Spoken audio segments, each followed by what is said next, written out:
the city of St. Louis, you're listening to the Don't Push Pause podcast with your hosts, Justin Johnson and Lindsay Reber.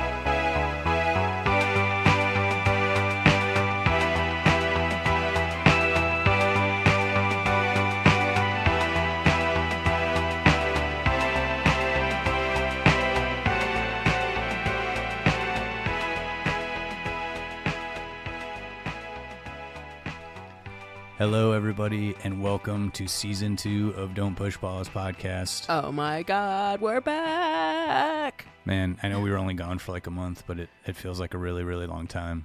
I can't believe it. We even took that much time off. I mean, what have we been doing? I missed you, Lindsay. How are you? I'm a little sick right now. Yeah, I feel bad for you. It's okay. You know what? I was really looking forward to this episode, and I didn't want to sit on it another week. Well, I texted you this morning, and I said, we don't have to do this. We can wait a week. And you said it would be unpunk of you to not record Repo Man. Yeah. We just have to do it. We have to do it. We're doing it. So you're going to have to deal a little bit with my Kathleen Turner impression. Yeah. I wish it was Kathleen Turner's voice. Really lame interpretation. Well, today we're doing Repo Man, which we didn't get this in last year, so yeah, we've talked about doing this. We've talked about doing it, but I'm glad it is finally here. This is, I think, like the epitome of what a great cult film is. This is one of your favorites, right? Yeah, this is. I mean, as far as like, I don't know if it's one of my favorite films of all time. Mm-hmm. But I don't know. A million movies are my favorites of all time, but I don't know. I guess it is in a way, but I guess like if I had to pick genre, like if you're picking the genre of like famous cult movies, this would be number one. Dang, that's a big statement. Is this your favorite Harry Dean Stanton movie, or is that maybe your pick of the week? That's my pick of the week. And what is your pick of the week? My pick of the week is Paris, Texas by Wim Wenders, which came out the same year as Repo Man, 1984. Was it after Repo Man? It came out after Repo Man, yeah. Okay. And I think it is Harry Dean Stanton's best performance, and I do believe, I've read interviews where he said it's like the best role that he's got in his career. Yeah. I can't wait to hear about this one. What is your pick of the week then, since we're talking about picks of the week? Mine is from the same cinematographer, director of photography as Repo Man. Robbie Mueller, and that is Dancer in the Dark from 2000. So another one that's a little bit later, but I really do. I mean, I went for like the most cheerful movie of 2000. I really was. Yeah. Man, do you remember this movie? Oh, I remember it well. Yeah, it's a one-time watch for me. Yeah, I think I remember the first time I saw it, and I was pretty inconsolable for like an hour and a half afterwards. And it was I watched it with my partner at the time, and we were just like, I don't know how to continue on with my day, really. To me it's been one of the few movies I've ever watched where I was like, this certainly can't get any more bleak than this. and then you're like, wow, okay. Well, it certainly does. All right.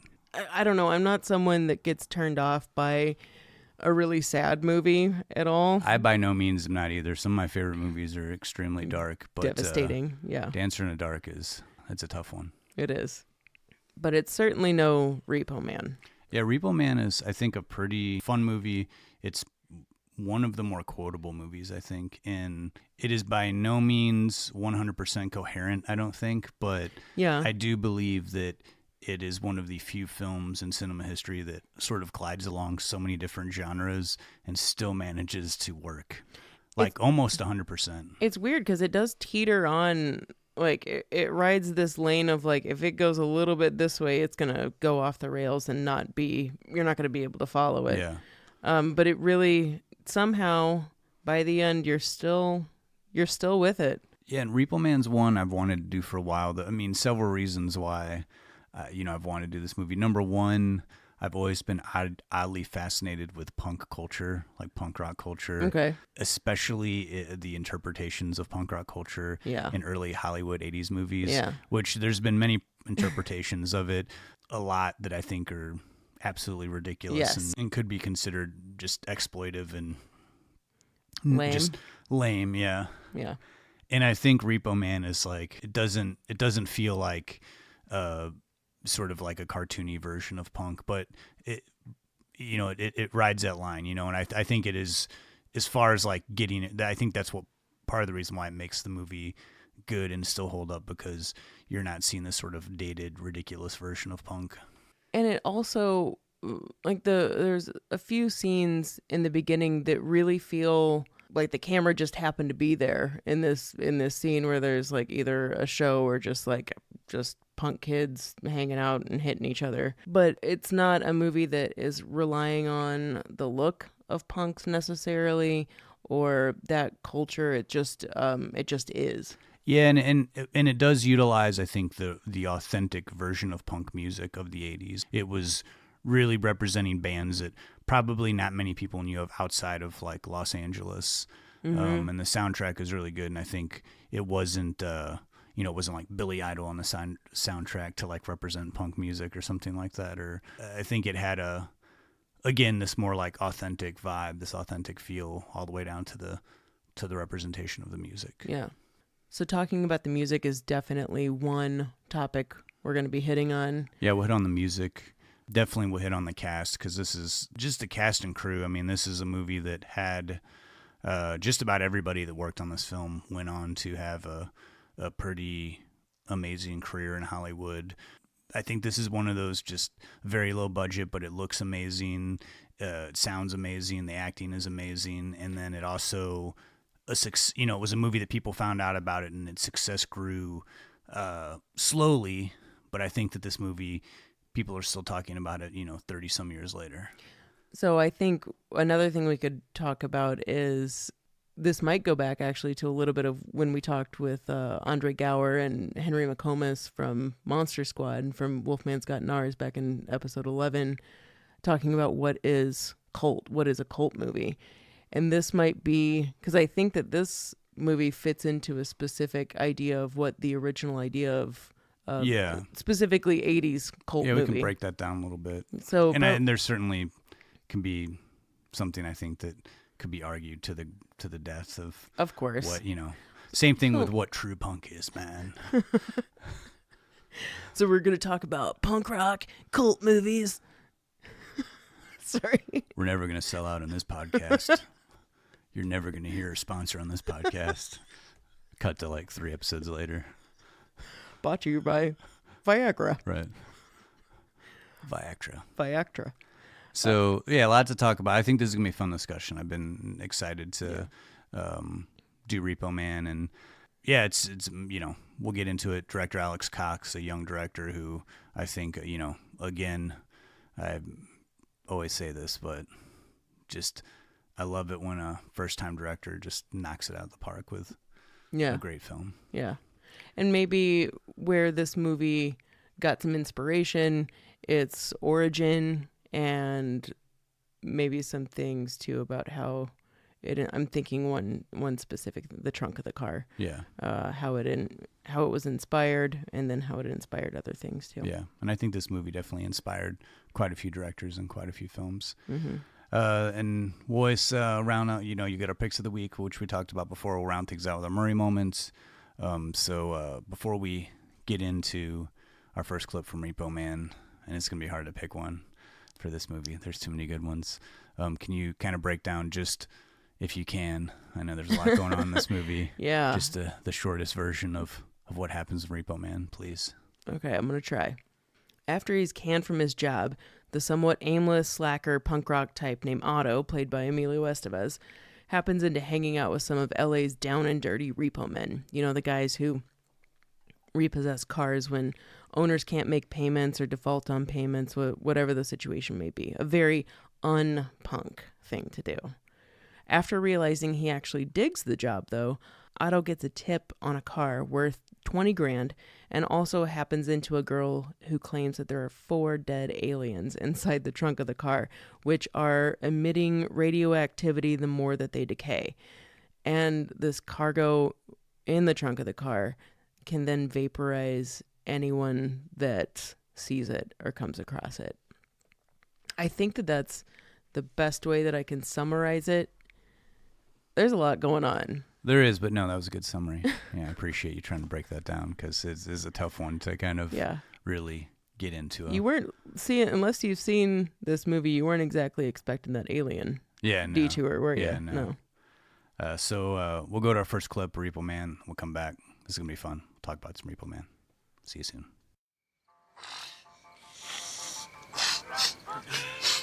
Jesus Christ. I never broke into a car, never hot-wired a car, kid. I never broke into a trunk. I shall not cause harm to any vehicle, nor the personal contents thereof, nor through inaction let that vehicle or the personal contents thereof come to harm. It's what I call the repo code, kid. Don't forget it. Etch it in your brain. Not many people got a code to live by anymore. Hey, look at that. Look at those assholes over there. Ordinary fucking people. I hate them. Me too. What do you know, kid? See, an ordinary person spends his life avoiding tense situations. Repo Man spends his life getting into tense situations. Then we followed up with Assholes. Lonesome and Mike. Let's go get a drink.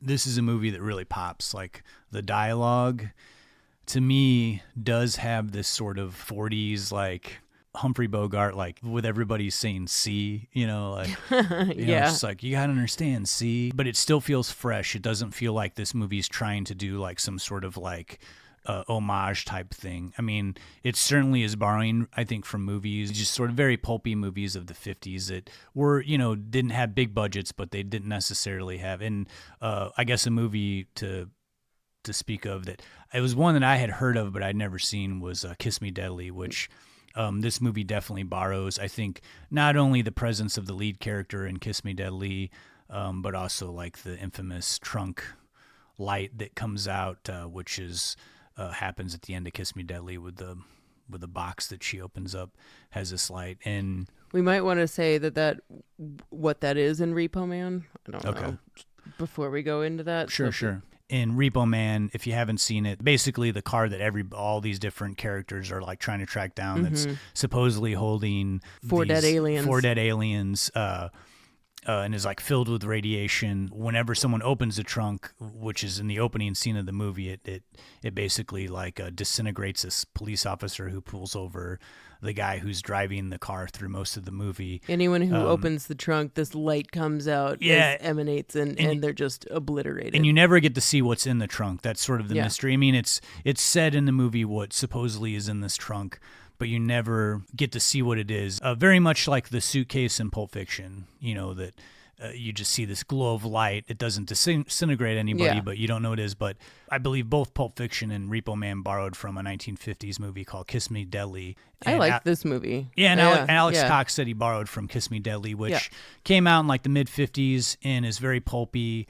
and has a box that people are trying to get a hold of, which at the end omits this very creepy ray of light out of it, and you don't get to see what's in the box. Man, I have to say the ending of when that happens, the scream that happens from the character that does it goes on for so long that it's like it's disturbing. It's unnerving. Yeah. It's important to know where this movie came from and what it went on to influence, because it's definitely there.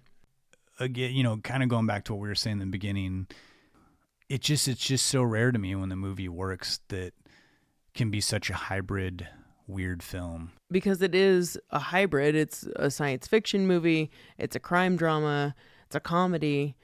I mean, there's a lot going on in this movie, and it just kind of never lets up. And it's funny to me that this movie works, and it's also funny that this movie was made because it's so bizarre. I mean, it's not completely bizarre, completely out there, otherworldly. Like, for being a science fiction movie, it's funny how few moments of UFO or extraterrestrial or anything like that type of talk that there is in this movie. But I think the fact that it is such a hybrid movie is one of the reasons that it works. It's just crazy to me that it worked in 1984, and that I mean, I guess it didn't do very well when it came out initially. Yeah, I can see why this movie like wasn't like this huge hit, and I really don't know if this is a movie that would be made today, because I don't think it could be made today, because they would even though this had a release from a major studio, it wasn't funded by a major studio. It was like funded independently with the guys that it would be distributed but the studio didn't want to put up the money. But it was also one of the reasons they were given so much room to breathe with this, why they were given, the studio did kind of lobby for Emilio Estevez to be in this because he was a new and budding star. But Universal agreed that they would buy this, but it was on the contention. It's called, what is it, a negative pickup, when the executive producer puts up the money, and then you make the movie, and then if the studio likes it, then they'll buy it. Yeah. But there's always that chance that they're not going to, and then you have this product that's not going to get distributed. But I think it's really cool because they got so much freedom to make this bizarre movie. And I think too, and this is the thing, I know we're using words like weird and bizarre, and those are good descriptors, but these kind of movies to me, like Repo Man, doesn't feel like they were intentionally trying to, let's just make this as weird as we can, or let's make this character as oddball as we can. The characters in this movie doesn't feel oddball to me. Like these Repo Men guys, their rules, the way that they act, their little sort of rituals that they have. These feel like real characters, like a guy that you'd run into if you went into the bowels of the city and walked into this office. These feel like the real characters that you meet, but they're still able to say the snappy dialogue and get into these crazy, intense situations without it feeling like all this feels like forced, like it was written on the page. You have all this great quotable dialogue that's snappy and amazing, but then you also have these gritty characters that feel very real to life that are saying all this dialogue. And one of the reasons that happens, or that happened with this story, is that Alex Cox, who's the writer director, spent time with actual LA Repo Men and went on ride-alongs. And I think after he got done with the story, or I don't know if it was after he got done with the story or after the movie was done, that he talked to some actual dudes who were Repo Men, and they thought that it was kind of like a watered down version of how terrifying their job really is, which is kind of disturbing when you think about what happens in this movie. But I think that that's what gives it a real appeal, is Alex Cox's passion that he put into this, what he knew about Repo Men in general, kind of political, satirizing that's happening throughout the movie. And of course, punk culture that he was fascinated with, not necessarily involved with, just, I don't think he considered himself a punk rocker or anything, but he was fascinated with the culture. But I think that that's the reason that this movie works, is he wasn't trying to be anything. It's just what came out of him and what he was into at that point in his life. And I find it also really interesting that, Alex Cox is not an American filmmaker. As a foreign filmmaker, an English filmmaker, this movie feels very Americana type to me. Yeah. It feels very heart of the, city of industrial working, blue collar working American 80s type films. It fits in there with any this is a pulpy version of Blue Collar, which we talked about on one of the other, episodes. Yeah. And it's interesting to me that he was able to capture that, but almost maybe being an outsider looking in, he was able to be more observant than someone living it.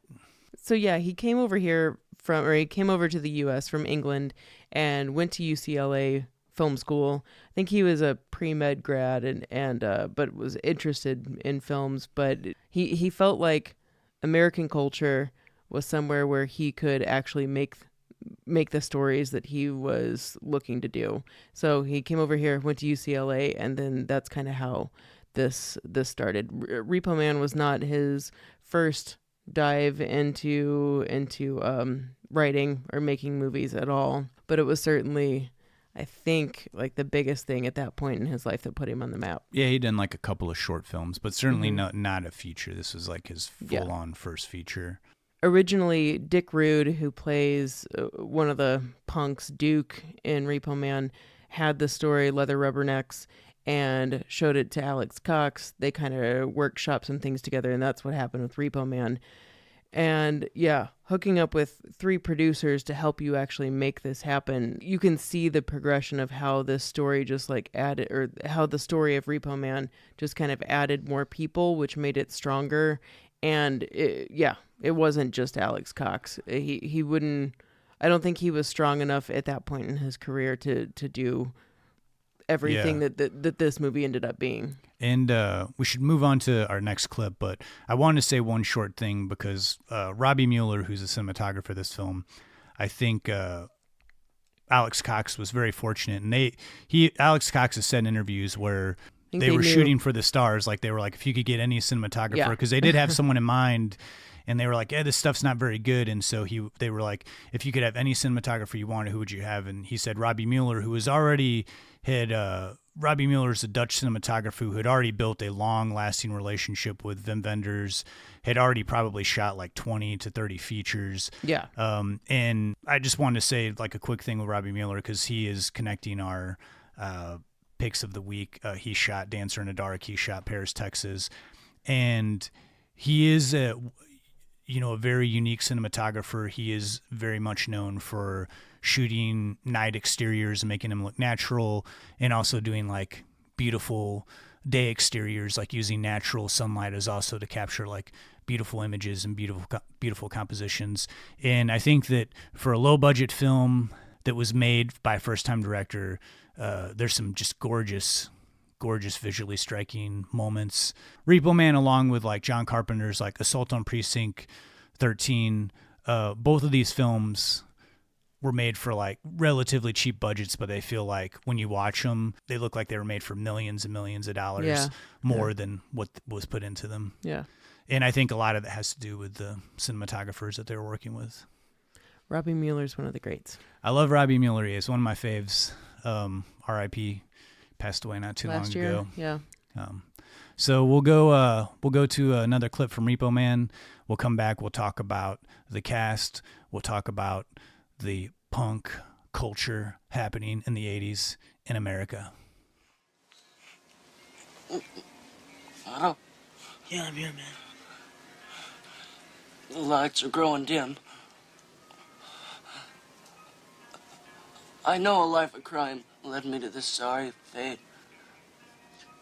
And yet, I blame society. Society made me what I am. That's bullshit.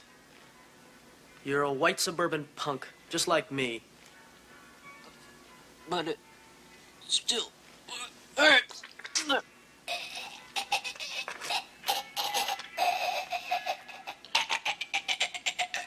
You're gonna be all right, man.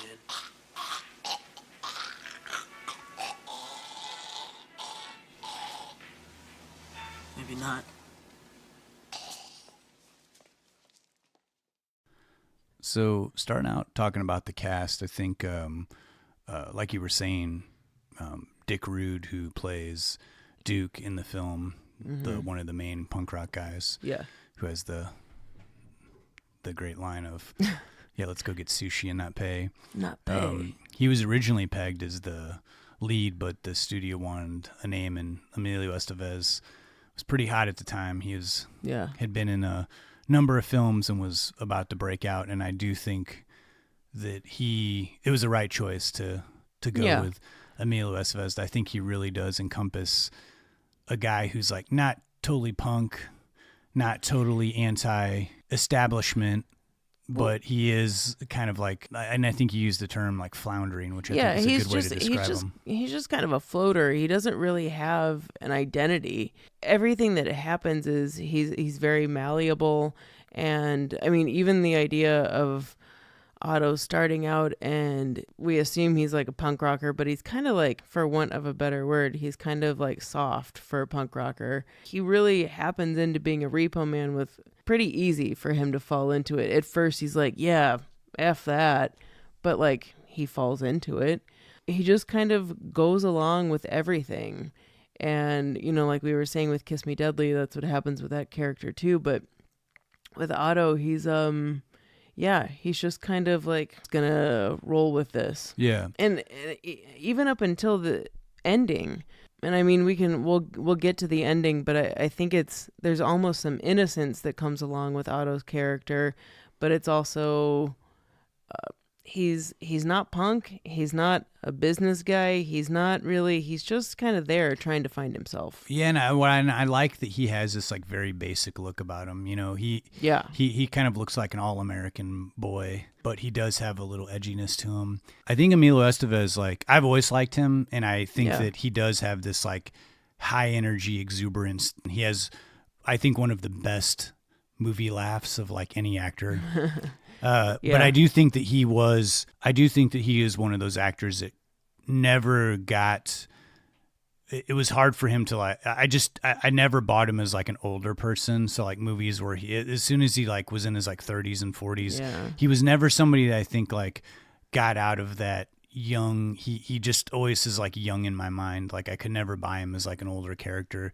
And I do think he did some of his best work in the 80s, from Repo Man to Breakfast Club to a real big favorite of mine that I know is like, you know, you're not a big fan of Westerns, but Young Guns and Young Guns 2, I will defend to the end. I think those are you and our friend Matt great, Pace. I think those are great films, and I think a lot of that is, you know, that excitement and that energy that Emilio Estevez brings. Yeah. And I think he's great in this movie. I think he really does. I can't believe you didn't bring up Men at Work.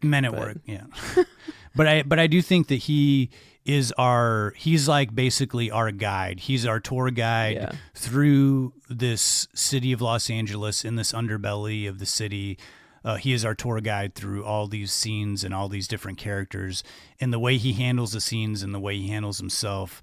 You feel kind of like comfortable with him. You feel like you're seeing things through his eyes, and he's willing to listen to people and assess situations, and I think that he makes the movie very interesting. Like, and I do feel like we're kind of seeing things through his eyes, and I feel like I'm along for the ride with a character, and I think that's important. I think anytime you have a movie where a central character is like taking you through, and it's like how they anticipate and deal with situations in a realistic way is like whether or not I'm like enjoying the movie the whole time, and I feel like he doesn't really have any moments where he does anything that like is questionable. I feel like everything he does like makes sense.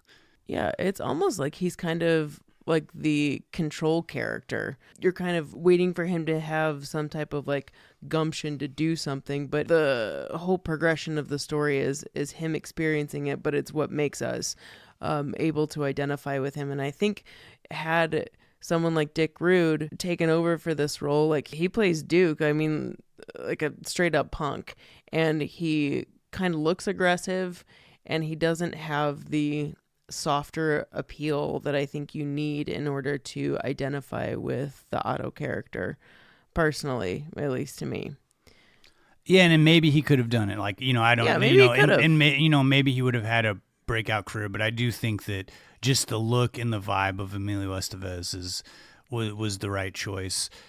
And, you know, we could spend a whole podcast just talking about the cast of this movie, but, you know, I'd like to make a couple quick mentions of Cy Richardson, who plays Light. I think he's fantastic. He has a couple of good one-liners, and I think he really... Get in the car, white boy. And I think he, too, is like someone who... I think in an interview I read, he was basically trying to play this... He said, I was basically trying to play this as a black Humphrey Bogart. Yeah. And I do get that in his performance. You know, this like, no matter what's going on, his like heart rate never goes up. He plays everything super cool. I've seen guys like the Light character. Like, I've worked with guys like him, and you know, you're just like, man, the world could be burning around you, and you'd be like, oh, it's cool, man. Chill. I'm just gonna smoke a joint and not worry about it. And I think he plays it so well. And kind of moving on to Harry Dean Stanton, Emilio Estevez, even though he's the star of this movie, Harry Dean Stanton's portrayal of the character of Bud, I think, has just such a great presence in this film.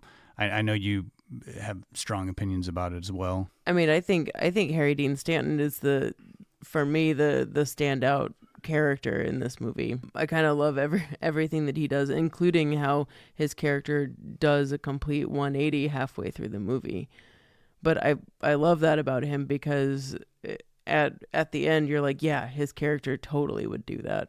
So everything kind of makes sense. Yeah, I totally agree. And I'll talk more about him in my pick of the week. But Harry Dean Stanton just does have this, he just has this quiet intelligence, very calm, soothing voice. And I think he totally sets up the story so well. He legitimizes, makes me believe that these repo men exist, and showing Emilio Estevez the ropes and kind of becoming a father figure.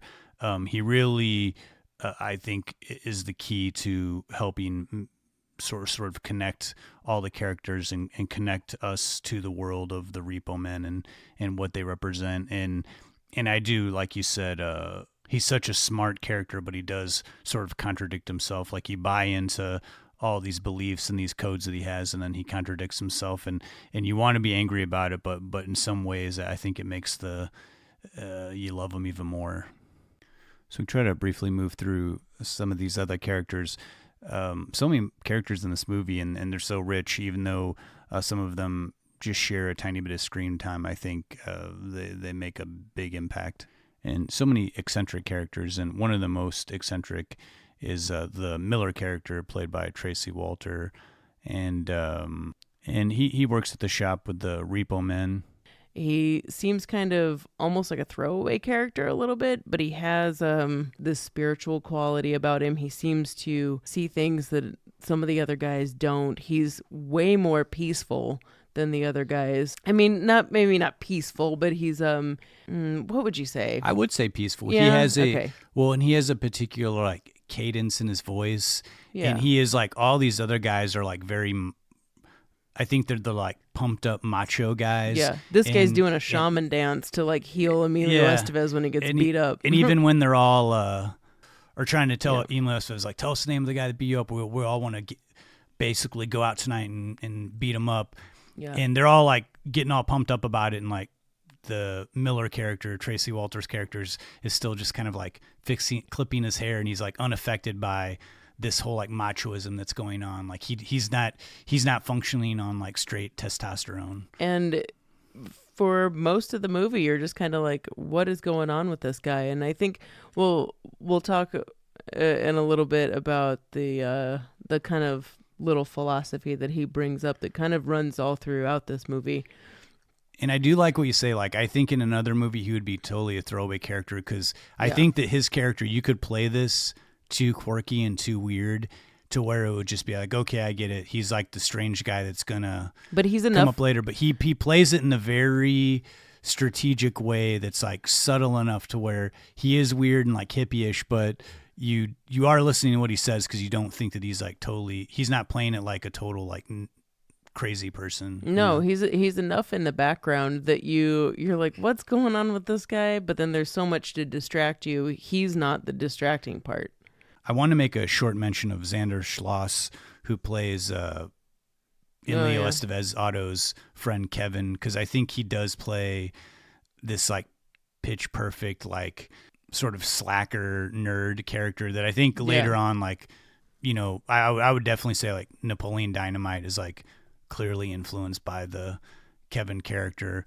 And it's kind of weird how exactly the same, even the look all the way down to the hair and like this sort of like even Beavis and Butthead, I would say, like, this guy's got way cooler hair. Kevin has way cooler hair, but I would almost say like Beavis and Butthead kind of like are taking from like the Kevin character. And just a quick little bit of trivia on his character, he was hired for the movie, and he's kind of an unknown actor, like hasn't really done a ton of He was a movies. PA, wasn't he? Yeah, something like that. Yeah. He got the part as Kevin, was very excited, and then the studio wanted Chris Penn, because Chris Penn was starting to build a name, and then they hired Chris Penn. He spent like 2 or 3 days and was playing it totally as like a party animal type character, and then they scrapped like Chris Penn and then rehired Xander Schloss to play the Kevin character. And he was a bass player, and during the production of this movie, he became friends with the Circle Jerks, and then ultimately became their bass player for like the next 15 years, which is kind of wild. And they have a small bit part in this. Yeah, and 3 songs the in lounge the soundtrack. act. Yeah. Also, I thought Olivia Barish, who plays Layla, who's the kind of the somewhat love interest, although she could really do a lot better than Otto, the way he kind of treats her in this movie. I loved her performance. she kind of gives me the final laugh at the end of the movie, where Emilio Estevez has this chance to take off basically in a time machine, right? Yeah. And spaceship. And she's like, "But what about our relationship?" And Emilio Estevez is just like, he's like, "What? F that relationship." And then she freaks out on him. It's just like a funny. I love that little interaction, how it ends.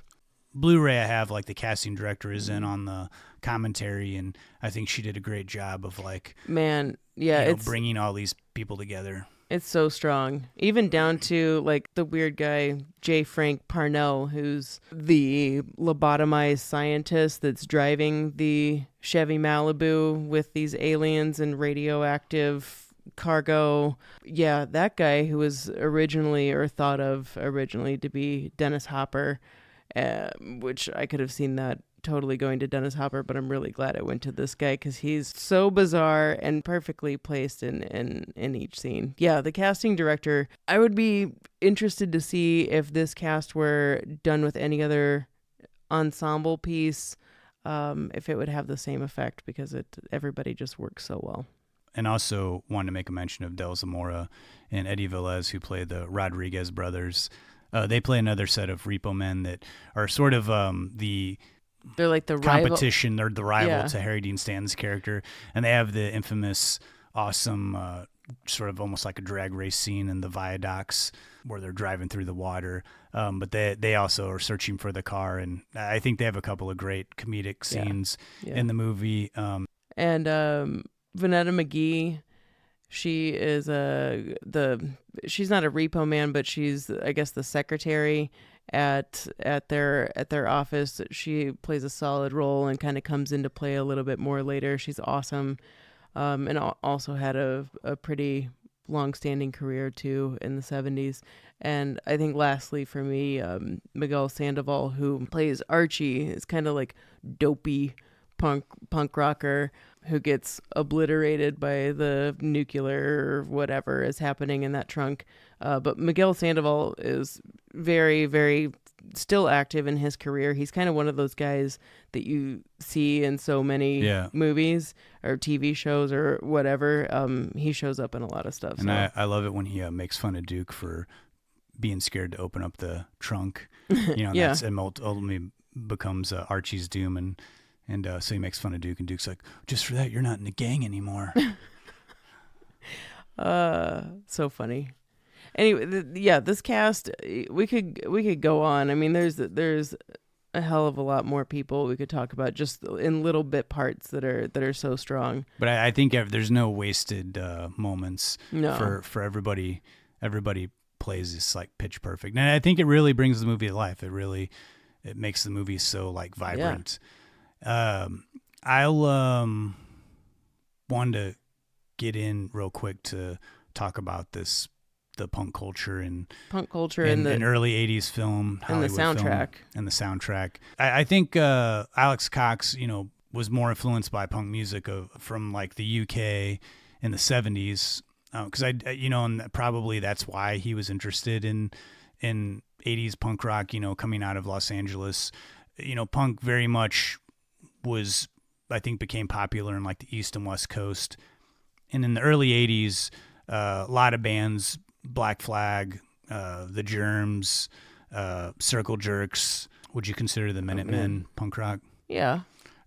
But I think like in the early 80s, there was a lot of a lot of films came out that had essence of like what essentially became like what I would consider like cultural punk rock, like with the spiked hair, and sometimes it became like all about the look, not so much about not trying to being a conformist. But I think like mid to late 80s, like punk was getting pretty cartoony in Hollywood. Early punk rock movies that we both kind of have agreed recently that we watched, Suburbia, has a pretty like hateful vibe to it. It doesn't really have like the urgency and by energy that I enjoyed when I was a teenager. And I watch it now, I'm just like, man, I would not want to hang out with any of these people. I would not want them to I was so come over to my house. I was so bummed out by Suburbia. But even down to early 80s, like Terminator had a short, Bill Paxton with a spike hair.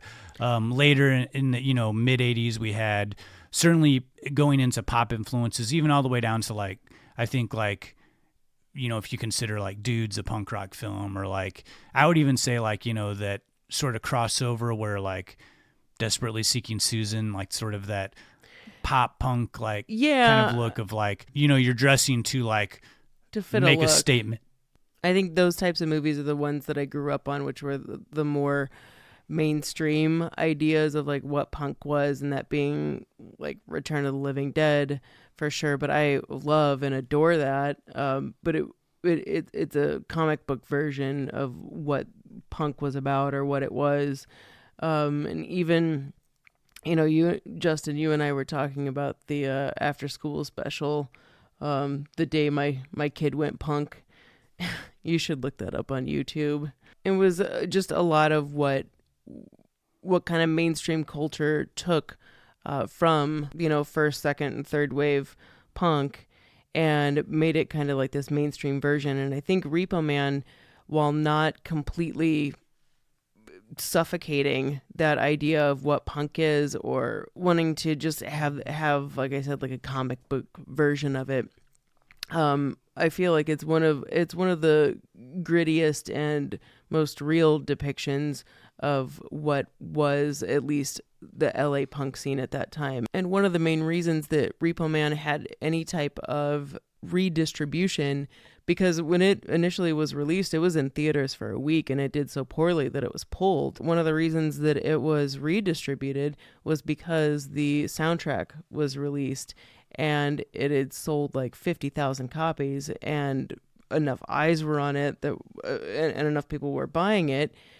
Back when you actually went out and bought albums and it was a thing, and people were like, okay, what's this movie, what's this soundtrack that I'm buying? I want to see this movie now. And the cover of Repo Man, of the album, really is going to like appeal to your average punk rocker. And you've got, bands, like we said, the Circle Jerks. I think the Circle Jerks had 3 songs on this. The Plugs, who I think were an awesome addition and really helped round out this whole, because Alex Cox really wanted to try to encompass everything that was in the LA punk scene, which is going to include like Chicano, like surf punk, and which is a totally different vibe, but it's awesome, and it's all throughout Repo Man.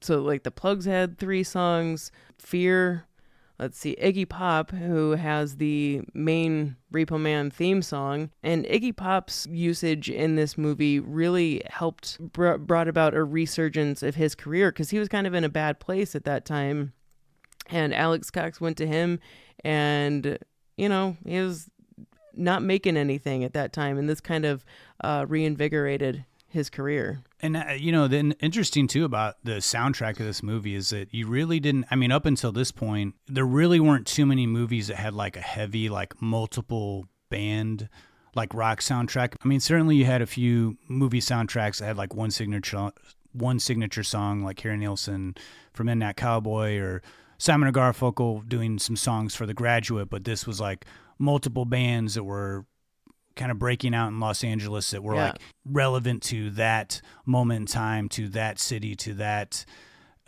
scene, and I think that's one of the reasons why it was popularity, because people in other cities were kind of hearing this music and like, whoa, this music isn't existing like where I'm at. It was like seemed pretty fresh and wild, and it wasn't something that you could turn on the radio and hear. So I think that they had a very original soundtrack to this, that wasn't like like your sort of like traditional score or whatever. Yeah.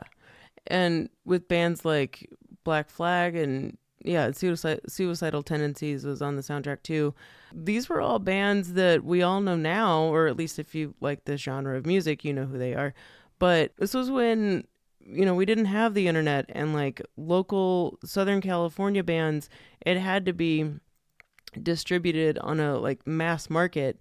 And the only thing that really like America knew, aside from like, okay, like New York Dolls or something, or like the Ramones and Sex Pistols, these things were unattainable, or like you couldn't, especially I think of like Sex Pistols, just because it's UK. It's not the US, but these were like a whole grouping of bands that were homegrown. Yeah. And talking about things that were happening in politics at that time, and we're just speaking to a generation. So this soundtrack was really the reason, from what I can surmise anyway, was the reason that Repo Man got kicked into high gear again, and also was then noticed way more by critics. Yeah. And people were kind of amazed that this movie was made. And I think the majority of the success beyond the soundtrack kickstarting, a second wave of people finding out about this film was it really hitting during that kind of peak of VHS, being exploding, and there being like more stores where people could rent movies. I think one that became very popular on video cassette and then eventually on cable, and then this was a movie that I saw many, many times on. It was like a Saturday night movie that you would see, or Sunday night movie on even regular television. This is if you're into Criterion and you like what they put out, the Repo Man is worth the money. I know, their DVDs and Blu-rays are a little more expensive, but this is a great. It really is. It's so cool. It's got great supplements to it, and there's an amazing. I texted you during this. There's an amazing Harry Dean Stanton interview. I fell in love with him. Yeah. And that. And a lot of this stuff they haven't. It's not on YouTube. So yeah. Well, one last thing. We wanted to talk about before we go to our picks of the week was the ending of this film. I think this is an ending that could not be satisfying for everybody. It is. I think it's a bold ending. I love the ending of this. I think it's great, where the car that they've been chasing this whole time eventually becomes this like glowing orb, and all these people that have been chasing after it, these scientists, the government, are all trying to get into this car now that's glowing, and it's basically not letting them have access. Like one of the government agents, I think, like bursts into flames trying to get into the car. Yeah. And Miller, the character who has been this sort of side character that's been the hippie that, we talked about. The peaceful Repo Man. Yeah. He is able to get into the car and be unharmed by it. By this like radiation, this glowing weird thing that's happening to the car, and then invites Emilio Estevez's character to join him. And Emilio Estevez, who is more of the free spirit of this movie, joins him, and then they're flying. The car takes off, and it becomes this like it's flying around the city of Los Angeles, and it's the first time we actually see what looks like a big metropolitan city. Yeah. Everything else in this movie's been pretty contained. It is a very odd ending, and it's like, again, I don't think everything in this movie like comes together in like a logical way. Like there are a lot of things that are left unexplained and at the end it gets very almost convoluted. Like a lot of stuff happens in the last 15 minutes of this, but what do you think of the ending of this movie? Were you feel pretty satisfied? You felt pretty satisfied with? I do, actually. I love how it ended.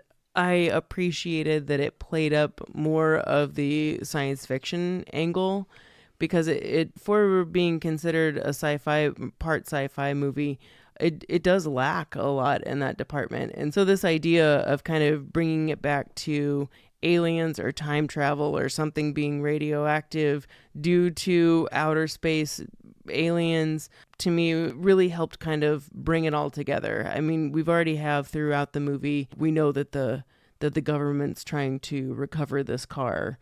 So we know that there's kind of this government conspiracy, but there's not a lot more to this sci-fi angle of it. And I love that it comes back to that for the end and kind of wraps up what Miller's philosophy that he's talking about earlier in the movie, the lattice of coincidence and how everything is connected and everything is one, like that sort of thing, bringing that spiritual aspect. I love how it wraps up, actually. It's you can call it a cop-out if you want to like make something like totally wackadoo like that happen, but I don't know. I thought it was perfectly appropriate. Yeah, and I love the ending. I'm a sucker for a movie that have bookends. I love a movie that like opens with something and closes with the same significance on something. In this movie, the first frame of this movie is that car driving down the road, and we see that there's something in the trunk that disintegrates this cop, and then the movie ends. The last frame of the movie is this car glowing, and there's an importance of like what's happening with the car. And also, now that I like think about it too, you know, we spend the whole time in Repo Man in East LA, and which is this like really desolate, not what we think of LA as this like thriving, active metropolis, and it looks like a really desolate kind of wasteland. And all of the movie is spent there. And like you were saying, that's when at the end is when we see the rest of the city, and it might be by night, but we can tell, you know, by all the lights lit up, and it lets us know that this car, Emilio Estevez, Miller, everyone involved is just a tiny microcosm of the world beyond. And it kind of just plays into that whole idea of spirituality. I don't know. It's kind of cool. And I think watching this movie the last time, I really, you know, I was talking earlier about like how this movie has influenced directors, and Paul Thomas Anderson is a director that I truly love, and I can see this movie being like a huge influence on Magnolia, like just it showing like a side of Los Angeles that you don't normally see, all these like weird little coincidences, like interconnectedness. Totally. I can see this movie's influence on his filmmaking, and I think this is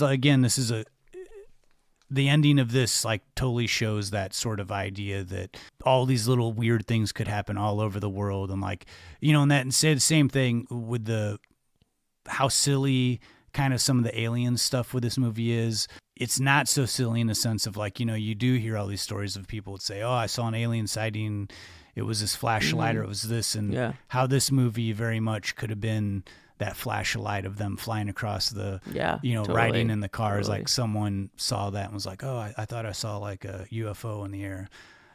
I like the way it comes together. I love the silliness mixed with the grittiness of this film. I honestly, you know, to me, again, like we said in the beginning, just to kind of wrap this up, this is to me like the epitome of a cult film.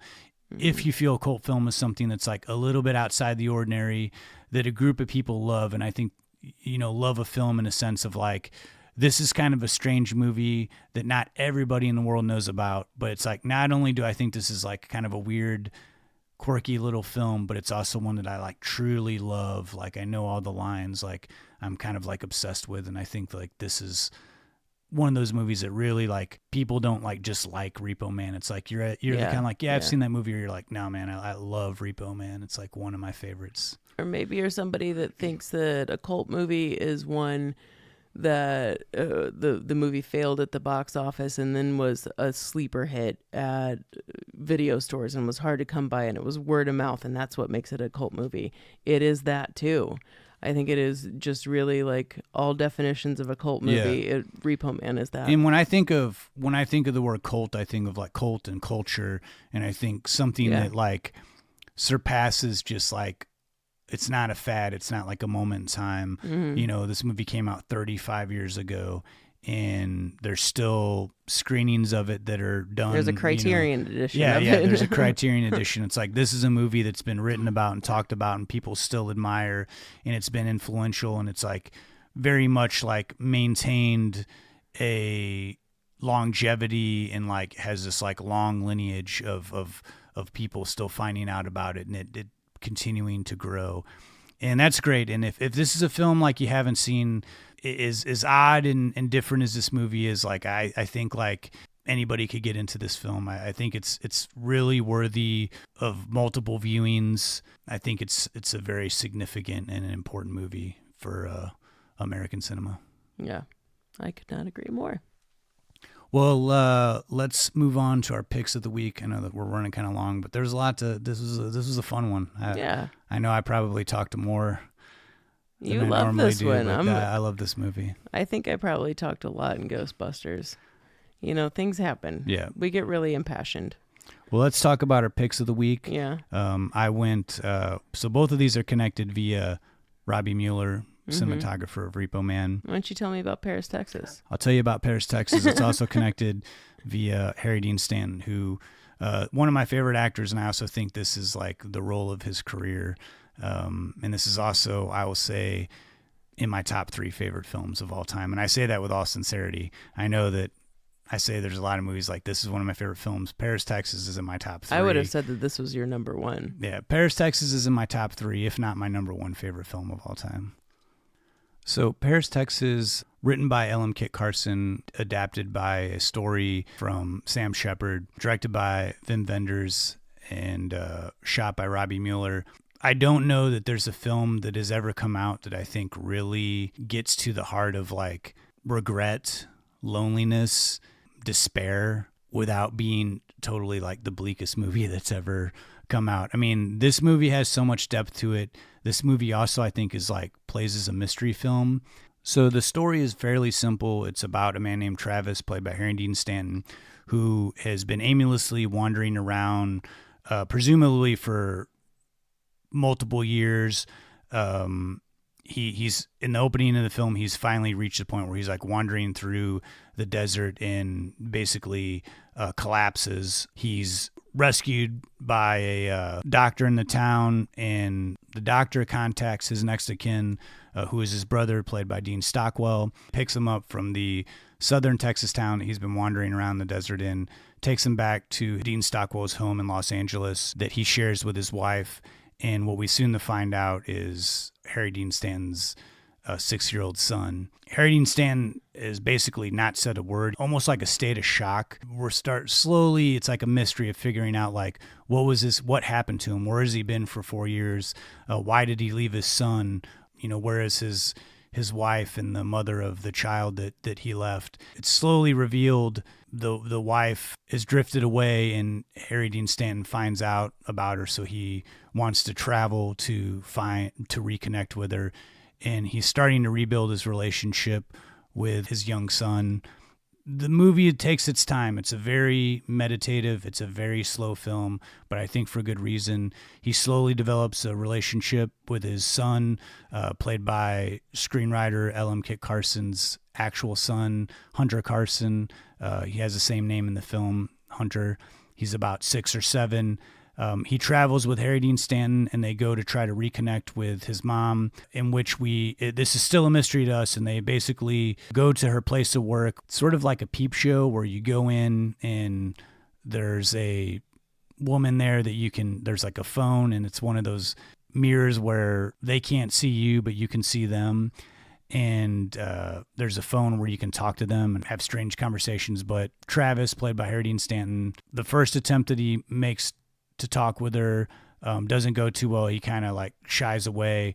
The second attempt he makes, he basically tells a story of what happened to their relationship. He says, I want to tell you a story. And here's the thing. I'm not a big fan of like at the end of the movie where a character explains the plot or explains what happened. This is the one exception that I feel in a movie. Harry Dean Stanton is basically like a 12-minute monologue scene where he's talking and he tells a story of their relationship. She doesn't know that it's her husband who's behind the glass, but he starts telling the story and she's listening to it. And this to me is one of the most heart-wrenching, beautifully acted, amazing scenes that I've ever seen in a motion picture in my entire life. To me, it's my favorite scene of any movie of all time, I think. It is absolutely beautiful.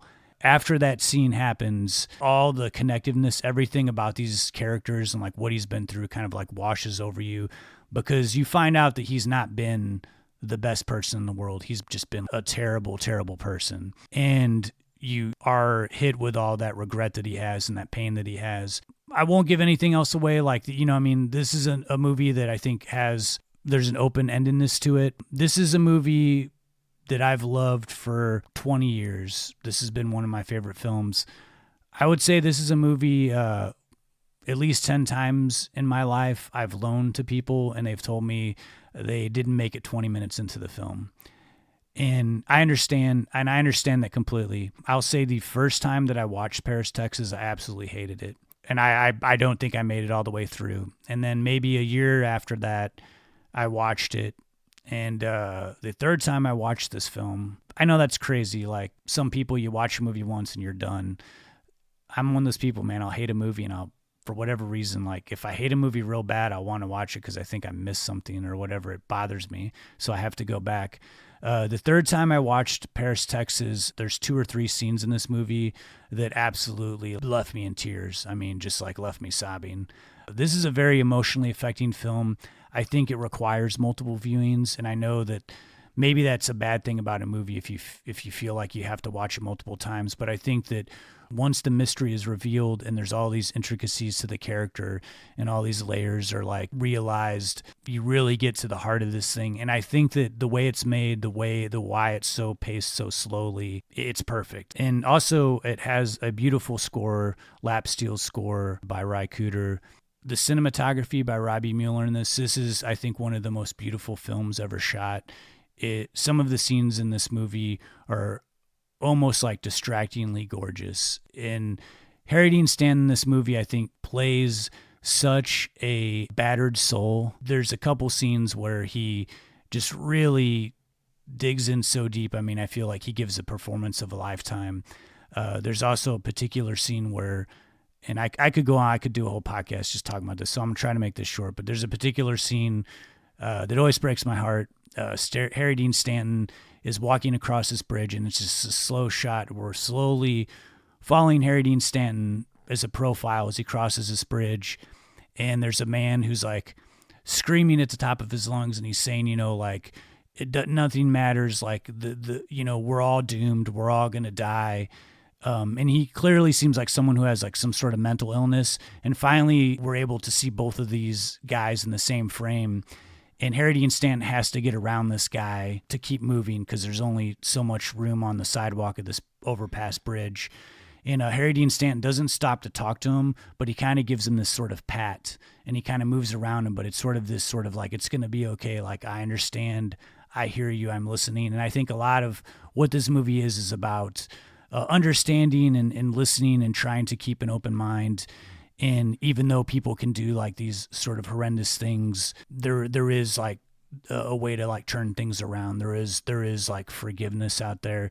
And the same way that I think, I'm not a very religious person. I think the same way that Repo Man has like a spiritual quality to it, I believe that Paris, Texas has this like very, very intense spiritual quality to it. Again, this is one, it's like it can be a challenging film because there is so little story given to you in the beginning. That can seem unfair, but I guarantee you it's well worth it to take the time.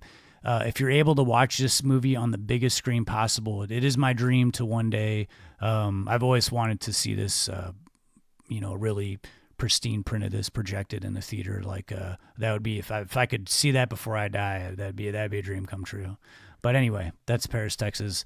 Try not to spend like 20 minutes talking about this movie. I love it so much. Man, I love the sound of this one. It sounds like something that's right up my alley.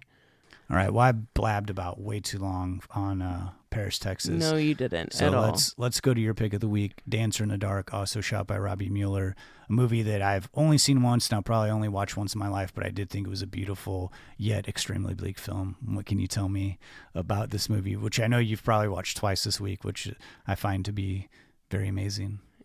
Yeah, I don't know why I like to torment myself and watch this movie. I've watched it quite a few times. And I remember the first time that I did see it, I said the same thing, that I only needed to watch that one time and that was going to be it. But yeah, I thought about doing this a couple episodes ago for Pick of the Week, but it's this one. It makes sense with Robbie Mueller. If you've seen Lars von Trier's Dancer in the Dark, there's no doubt you're able to forget it.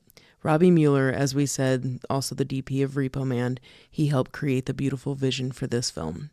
And along with the starkly atypical visual components of this surrealist musical hybrid, Dancer in the Dark stars Icelandic musical legend Björk, renowned French actress Catherine Deneuve, and Peter Stormare, who we also talked about from episode 23, Fargo. Set in 1964, Björk plays the Czechoslovakian immigrant single mom working long hours at a manufacturing plant while making a pittance with a small side job. Although people in her life are kept in the dark until the second act, we see Björk's character of Selma is very quickly going blind due to a genetic illness, and her working all the time is to save money for an operation that'll save her son's vision. Unfortunately for Selma, a trusted friend takes her money, which results in a devastating turn of events for her life ahead. This is a simple story, an old story, that of a brave and noble woman trying to do something heroic, but being betrayed by a confidant and becoming an unrealized martyr by the end of the story. The two most notable things that set this movie apart from pretty much anything I've ever seen are, one, how this is a transformative, dreamlike melodrama that crosses into musical territory. It only has 7 songs, but still, they are incredibly powerful and help tell the story in the most literal sense. Selma wishes to live in a world that doesn't exist, one that is a dazzling and where everything works out, as if she's only truly happy when thinking about life through music and dance, because in a musical, she says, nothing dreadful ever happens. And 2, how the color aesthetic and Robbie Mueller's camera style changes from a very drab look into rich, vibrant tones each time we go from Selma's actual life and then an abrupt switch into her musical fantasy world of escapism. The decision to use a handheld camera and digital video gives this entire movie a crossover feel by being uber realistic, but then unexpectedly cutting into a seamless, almost imaginary quality. The lighting is mostly natural, or at least with minimal artificial lighting. And going with the handheld digital video route, much of Dancer in the Dark feels like a documentary, but the switch into fixed camera shots for the musical numbers lets us know that we are very much removed from the tragedy of Selma's actual life. Some will absolutely love this movie and others might very well hate it. Dancer in the Dark is anything but your typical run-of-the-mill movie. This movie is still one of the most gutting yet beautiful films I've ever seen. Some will say it's very imperfect, to which I can somewhat agree. But because this is a surrealist, some would say improbable story, it's just best to abandon judgment and just let yourself be swallowed. Bjork's performance is incredible, and being backed by the impeccable Catherine Deneuve and the innocent compassion of Peter Stormare, man, this movie just cuts to my emotional core every time. And as a quick aside, Bjork came out the last couple years to indirectly say a Danish director, made multiple sexual advances towards her, inappropriately touched her, and made her feel very uncomfortable during filming. And being that I think this is the only movie that she's done, it was pretty obvious who she was talking about. After thwarting his efforts, Bjork claimed that Von Trier would publicly go on to say that she was difficult to work with, in essence trying to badmouth her, discredit her. Now, Von Trier does deny these claims. He's also made a lot of questionable statements regarding an admiration of Nazi aesthetics and saying he can sympathize with Adolf Hitler, even though he knows he was a bad person. I just feel it kind of necessary to bring these things up because if you do some research, you might, find that. And although things like this can taint our feelings towards a film that we love, it's not the film's fault. Dancer in the Dark does not objectify or sexualize women. The film does not harbor any undercurrent of hate. But if Bjork did suffer through what she claims, I'd hate for this film to be thrown in a trash bin just because of the director. And many others put their heart into making this picture, and I still think it's a beautiful film. In fact, the other night, Justin, when we were having our phone meeting and you called me, it took a good 20-30 minutes to get my head on straight and get out of being absorbed by that movie. But man, I Claire Danes ugly cry to this one every time. It sometimes can be a great release to watch films like that, yeah. And I don't know, there's something to be said about getting so emotionally connected to a film, and like even if it can leave you feeling like utterly destroyed. I mean, that's a powerful film. But Dancer in the Dark, I think one day I'll probably revisit it, but it's still just thinking about the last 30 minutes of that. I'm like, I don't know if I'm ready yet. Please don't be dissuaded, to see this movie or anything. It is really a wonderful film, and the story by itself is just incredible. It is really sad, but I think it's worth it to keep an open mind on these films. Yeah.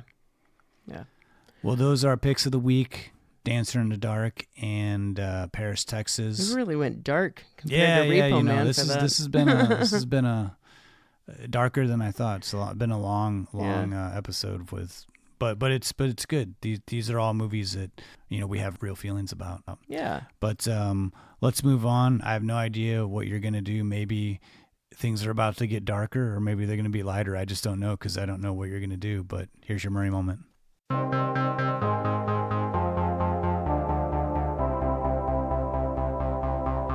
Chicks dig me because I rarely wear underwear, and when I do, it's usually something unusual. I think I need a root canal. I'm sure I need a long, slow root canal. You gonna come and shake my monkey tree again? Oh, what does that old queen know? She didn't even show. Hey, this is so scrumptious. Is this hand shucked? The flowing robes, the grace, all striking. That was fun.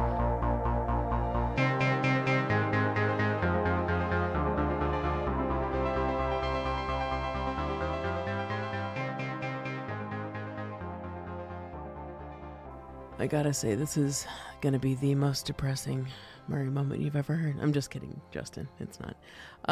But the timing of us doing Repo Man is so perfect for this Murray moment. And as with anything Billy related, I love when he unexpectedly pops up in a movie or on TV. He was just like in a commercial on MSNBC for William Murray golf clothing line. And I was like, what? I know that voice. Anyway, that's not what this Murray moment's about. When Repo Man came up in this episode, I couldn't help but automatically think punk rock or Iggy Pop, and I knew exactly where I wanted to go for this segment. And why this is perfect timing is because in just 2 short weeks, the new Jim Jarmusch movie starring Billy and featuring Iggy Pop, The Dead Don't Die, is coming out. And in true Jarmusch fashion, the entire movie is riddled with an impressive cast of who's who of Hollywood and beyond. But I'm not going to talk about this movie until after it comes out. No. I'm going to dial it back about 16, 17 years to a previous Jarmusch movie which also featured Billy and Iggy. Not in the same scene, but in the same movie. And, coincidentally enough, the same cinematographer from both mine and Justin's pick of the week and Repo Man, Robbie Mueller, was also one of the DPs on this film. Funny how that works out, right? Anyone remember Coffee and Cigarettes from 2003? Justin? Oh, you know it. This movie is a series of 11 vignettes, all mostly between 2 people interacting somewhere in the middle of their day, normal or even mundane moments of life, talking about whatever, and drinking coffee and smoking. Jarmusch said he called up Billy to see if he'd be interested in doing the picture. Billy was dodgy at first, but after Jarmusch said it would just take 1 day, Billy was on board, and then not to bother him about the project until that moment. And if you haven't heard, Billy's driven Sofia Coppola, Ivan Reitman, Wes Anderson, all of them a little crazy about how distant he can be until a project actually rolls around. Either way, Billy tends to stick with directors he loves and admires, but it can be a gamble as a director even though he said he'd be down for the project. So, Billy's 7-ish minute segment in Coffee and Cigarettes is called Delirium and features RZA and GZA from Wu-Tang Clan. As it goes, RZA and GZA find Billy secretly moonlighting as a server at a diner.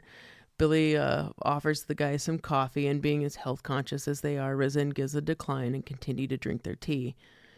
Billy, however, begins drinking coffee straight out of the pot and sits down with the guys.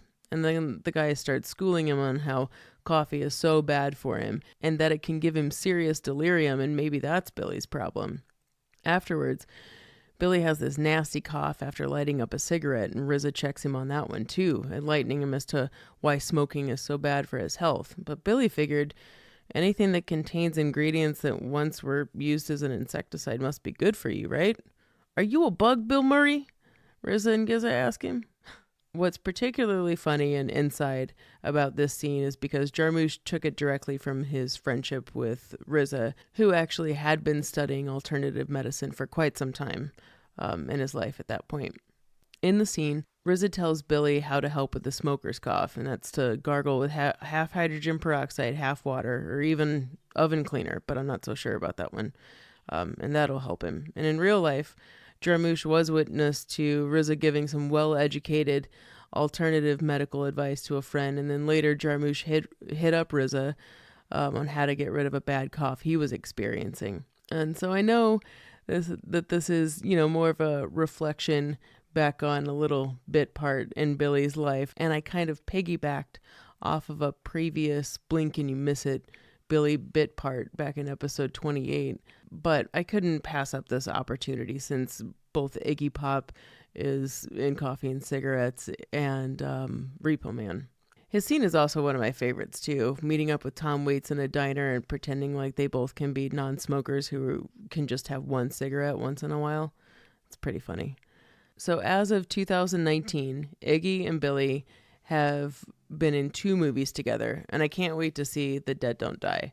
But maybe, if you're wanting to see that, maybe you should find yourself a copy of Coffee and Cigarettes first. I love movies where it's just people talking, interacting, and experiencing each other. And we learn their story from their expressions, inflections in their voices, and so on. Coffee and Cigarettes is still a chill watch, really cute, and jam-packed with famous faces. And thinking about finding Billy moonlighting as a server at a random diner actually doesn't sound too far off from what could happen in reality. Where does this rank among your Jarmusch movies, Justin? It's not up there with my, I kind of think of it as more of like it's not like a full-fledged film. But I do enjoy it. It's not up there with my favorite Jarmusch, though. I pretty much appreciate just about anything he's done. If there's one thing I could say for this movie, that it's kind of a compilation movie, and I love that about it because you don't really see that too often. And whether you're invested in one story more than another, I don't know if it was Jarmusch's intention to rely on faces that you might recognize interacting and just completely intimate moments, like having a conversation like people do, but famous faces doing it. But I love the idea behind it, and some vignettes are a lot better than others, but as a whole, I enjoyed this movie. Yeah. And Bill Murray was real cute in this, I thought. And that was like 2003. He was looking so cute right around then. Yeah. Well, that's your Murray moment. Thank you for that. I'm glad you connected into some Jim Jarmusch. We haven't talked about him. We haven't really. Yeah. Which is crazy. Yeah. So was there any final thoughts on Repo Man before we wrap this whole thing up? I don't know, Justin. In this, what do we have? What do I have in front of me? Like 12 pages of notes in front of me. I don't know. Do I have any extra here? Yeah. You guys can't hear this. I feel like we covered most what we wanted to talk about. I guess since we didn't really get into too behind-the-scenes information, one quick little thing to mention would be this was, like I said, Alex Cox's first film, and so he was a very green director, and Harry Dean Stanton had been in, 5 dozen movies or something, Yeah. a lot of them small roles, but he had, he knew a thing or two about being on set and making a film, and kind of clashed with Alex Cox. From what I understand, walked off set a couple times during the production, but particularly clashed the scene where Harry Dean Stanton and the crew they're going to find the person that beat up Emilio Estevez, but then they end up seeing the Rodriguez brothers, and they have this confrontation, and Harry Dean Stanton has a bat, and he wanted to use an actual real baseball bat.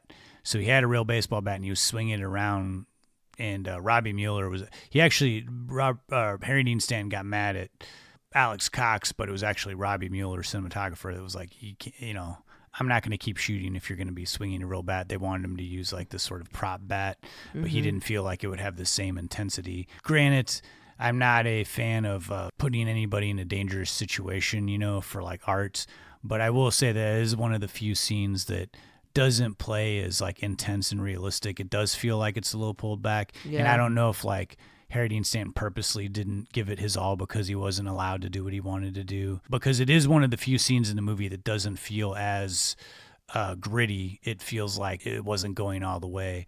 And I wonder if that, maybe Harry Dean Stanton was right in saying they should have used a real bat and made it more intense, or if he was purposely being stubborn and saying, well, I'm not going to, since they didn't let me do what I want to do. But from what I understand, he wasn't the greatest person to work with on the set, but I'm sure there can be clashes when you've got someone who's unexperienced mixed with someone who's been around a block a bunch of times. But ultimately, they, it worked out great. On screen, I would have known that there was a bunch of drama behind the scenes. Yeah. And everyone knew that there was tension on the set between those two. And the way that both Alex Cox and Harry Dean Stanton have talked about it in the past is very frank, and I can respect that. It's actually kind of cool. There's a mutual respect there. But yeah, they both were like, yeah, we weren't the biggest fans of each other.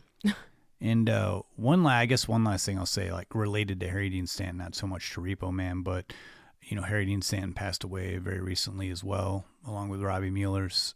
Yeah. And right before Harry Dean Stanton passed away, he did a film called Lucky, and it was actually written and directed by the guy that played Norm in Fargo. And really? Yeah. It's actually like a really great little film, and it's basically Harry Dean Stanton kind of playing, I think, mostly himself, is a 93-year-old man who's, kind of just like, hey, I can't even believe I made this long, sort of has this like screw all attitude. Also has a rare acting role by David Lynch playing Harry Dean Stanton's doctor. Yeah. But it's a nice little film, and I recommend it if you're into Harry Dean Stanton. It's one of the few films where I think toward the end of his career where he actually got to be the main star and really dig into a character, and it was great that he ended his career and his life on that film. So it's one that I recommend if you haven't seen it, check it out. You did tell me about this one, and now that I'm actually looking at it, I do remember hearing about this actually. Yeah, this is if you're gonna be up late, I'll grab that off the shelf and give it to you tonight. I could do that. Well, we should probably wrap it up. This one's gone on pretty long. What do we have coming up next episode? Next episode, we have a movie from 1999 called But I'm a Cheerleader. I'm glad we're doing this one. I lobbied hard for Repo Man. You lobbied hard for But I'm a Cheerleader, and I'm glad they're back to back. Back to back, yeah. And I'm so happy we're doing this one. I feel like it's one that movies have definitely improved after this movie, but this movie kind of started a little bit of a mini revolution in gay cinema. Yeah. So, But I'm a Cheerleader will be coming up next time, and we hope you've enjoyed our discussions on Repo Man. As always, thank you for listening. We can't thank you enough. Like, we've been getting a lot more downloads. So those of you who are streaming, and if you're not downloading, it always helps us. If you don't mind downloading the episode, it helps us keep track of like how many listeners we have. It gives us an idea of like what our growth is, as far as an audience and listeners for the podcast. Yeah. If you're listening to us on iTunes and you like what you hear, please feel free to give us a 5-star rating or a review. If you ever want to contact us, you can reach us anytime. don'tpushpausePodcast@gmail.com.